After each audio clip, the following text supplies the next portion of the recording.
Presentasi kelompok 6. Manajemen Strategi. Dosen pengampu.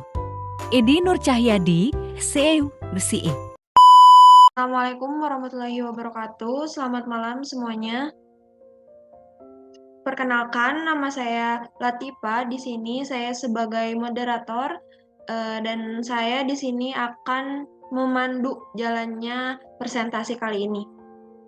Di sini kita ada presentasi mengenai PT Pertamina dengan beranggotakan saya sendiri dengan NIM 147 dan ada Raisa Sophia Nur Fitri dengan NIM 152, ada Rinrin Handayani dengan NIM 155 dan ada Salma Fitria Azahra dengan NIM 165 dan ada juga Furqon Abdurrobi dengan NIM 172. Oke, baik.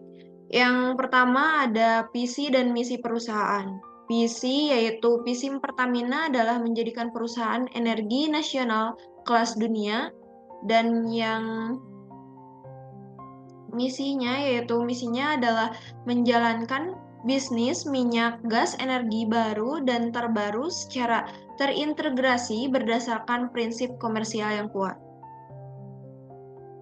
Dan yang selanjutnya ada strategi PT Pertamina, yaitu saling peduli dan menghargai perbedaan, kompeten, terus belajar dan mengembangkan kapabilitas, memegang amanah dan memegang teguh kepercayaan yang diberikan, ada loyal, adapun adaptif dan kolaboratif. Dan slide selanjutnya akan dibacakan oleh Reisha.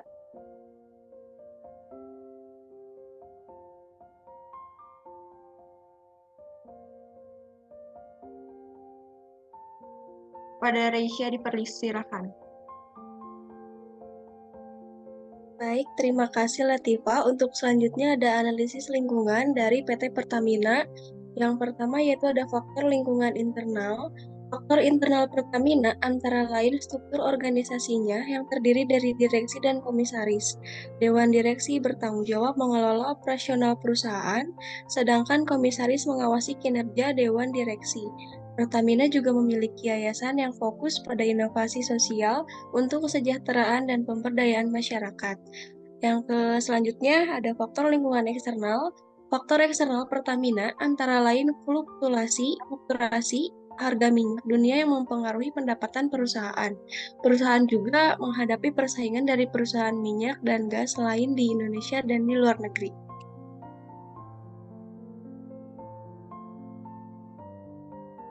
Oke, selanjutnya akan dibacakan oleh Saudara Furqon, dipersilakan. Baik, kekuatan internal pada PT Pertamina Persero yang pertama adalah menyediakan produk yang berkualitas tinggi. Produk dari Pertamina sudah memiliki pengakuan dari dunia internasional, di antaranya produk oli dari Pertamina yang sudah memiliki sertifikat ISO.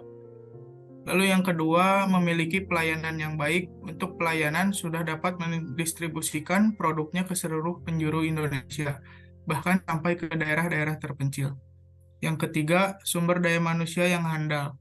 SDM di PT Pertamina merupakan orang-orang yang sudah profesional di bidangnya.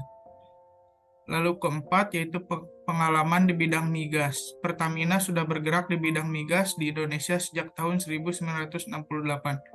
Lalu yang terakhir, penggunaan teknologi informasi yang terintegrasi. Teknologi informasi di Pertamina sudah terintegrasi dan mendukung proses bisnis perusahaan. Baik, yang selanjutnya dijelaskan oleh Saudari Rinrin. Kelemahan internal pada PT Pertamina Persero. Yang ke-1, kendala Pertamina saat ini adalah kekurangannya modal dalam hal kegiatan eksplorasi dan eksploitasi sumber daya alam, sehingga pihak manajemen membangun kerjasama dengan pihak asing untuk melakukan tersebut. Yang kedua, masalah birokrasi yang menghambat kinerja. Birokrasi yang terlalu rumit menghambat proses pengambilan keputusan karena terlalu banyak waktu yang terbuang untuk menjalankan suatu keputusan. Yang ketiga, penempatan karyawan yang tidak sesuai dengan kemampuan. Sumber daya manusia di PT Pertamina banyak yang penempatan dan penggunaannya tidak maksimal sehingga mengurangi efektivitas dan efisiensi perusahaan. Yang keempat, jumlah armada yang kurang, peningkatan permintaan pasar yang membutuhkan arus distribusi barang yang tinggi dapat terhambat dengan kurangnya jumlah armada pengangkut barang yang ada sekarang ini. Yang terakhir, ketergantungan pasokan pada satu pemasok, sehingga apabila terjadi keterlambatan pasokan produk akan mengganggu operasional perusahaan.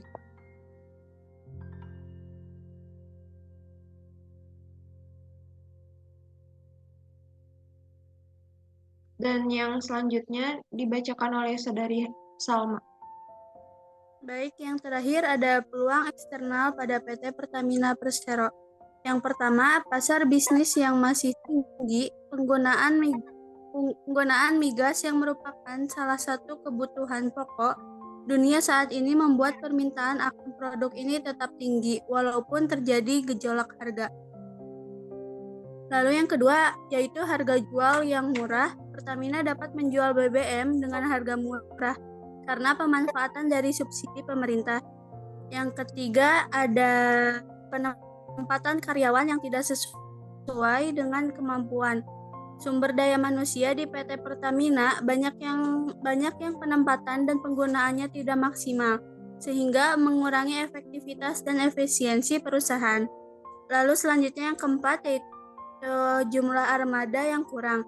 Peningkatan permintaan pasar yang membutuhkan arus distribusi barang yang tinggi dapat terhambat dengan kurangnya jumlah armada pengangkut barang yang ada sekarang ini. Lalu yang terakhir yaitu ketergantungan pasokan pada satu pemasok, sehingga apabila terjadi keterlambatan pasokan produk akan mengganggu operasional perusahaan. Oke, baik. Terima kasih kepada rekan-rekan sekalian yang sudah meluangkan waktu untuk presentasi kali ini. Mungkin presentasi dicukupkan sekian dan terima kasih. Wassalamualaikum warahmatullahi wabarakatuh.